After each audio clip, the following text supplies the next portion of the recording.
So now we have created our background, added another layer, and have created the text background with our paths over here.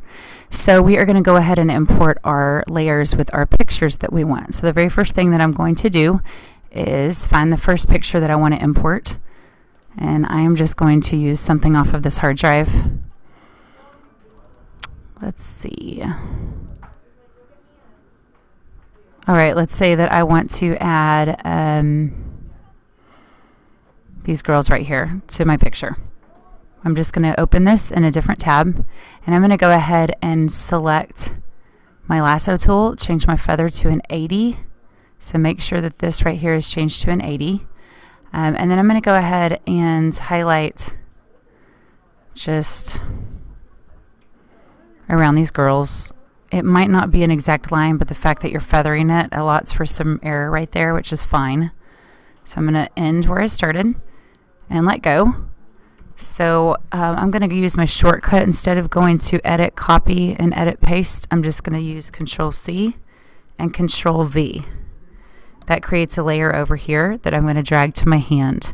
So we're going to change it from lasso tool to our selection tool. Go back to our template.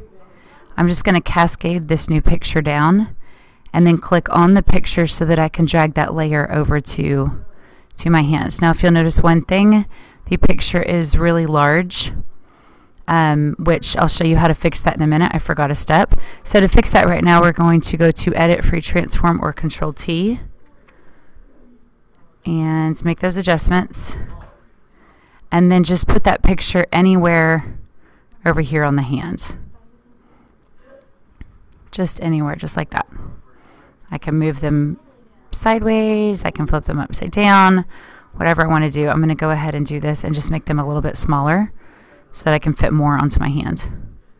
And you want it to completely fill in the hand and go off of the hand, because eventually, if I move this layer over here to the very, very top, or move this layer down, oh shoot, press enter. So if I move this layer, copy layer from the background way up tall, you can see kind of what happens. So this is kind of where I want them right there. But the feather helps it blend in so it doesn't give this exact line in between the hand and the picture. It also will help when you start adding more pictures. So that's what it looks like right now. I'm going to go back to background. Let's go choose another picture. So let's do File, Open. And let's go to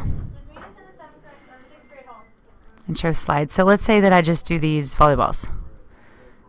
This is the step that I forgot on the last one, but you're going to go ahead and you're going to edit this picture as is on this page, including the image size. That's the most important thing, so you don't have to do as much on the free transform.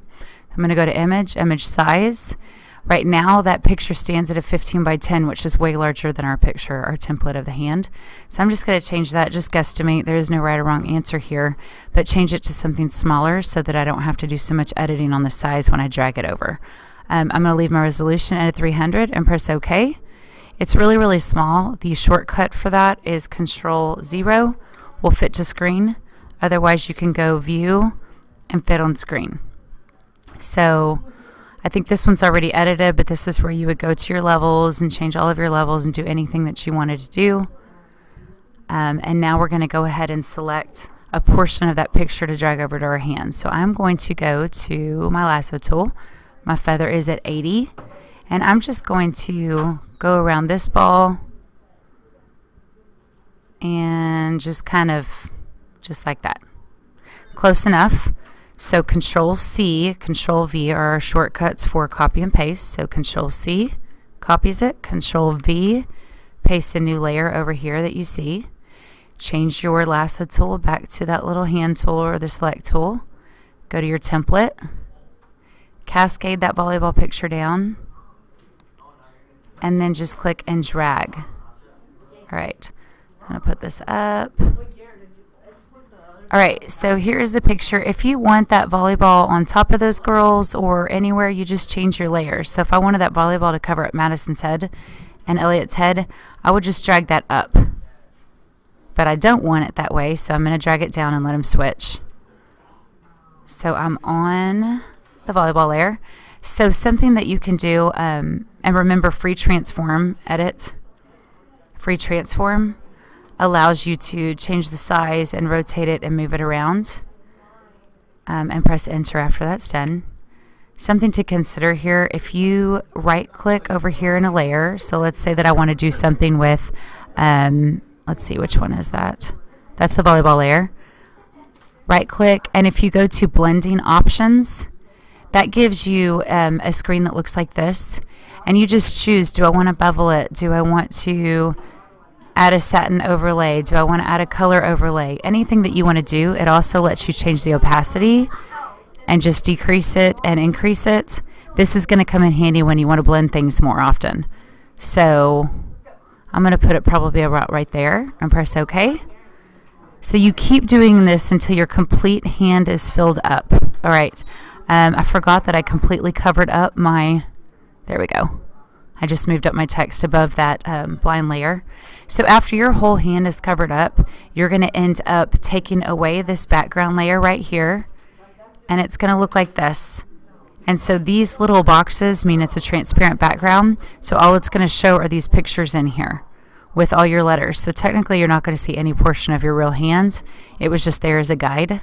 But you're going to do this and you're going to completely fill in everything on your hands. You should have at least 10 pictures, maybe more. And as soon as you're completely done, just click this eye on background so that it looks like this. You are going to flatten all of your layers, which means click the first one, hold down Shift, and click the last one. And then you're going to right click and you are going to do merge layers. I'm not going to do that right now because I'm going to continue working, but that gives you an idea of what you're doing. And then just one more option. If you look at the examples that are on my wall, this blue back here, whatever color you chose your background to be, does not have to stay a solid color. You can actually import a picture back there, anything like that. So choose something that you like, choose something that works for the pictures that are on your screen, and change that background from blue to something else, or add something back there, or write your name on the side. Do something kind of fun for you. And I think that's pretty much it right now. So continue working. Great job. I can't wait to see what you guys get, and let me know if you have questions. All right, bye-bye.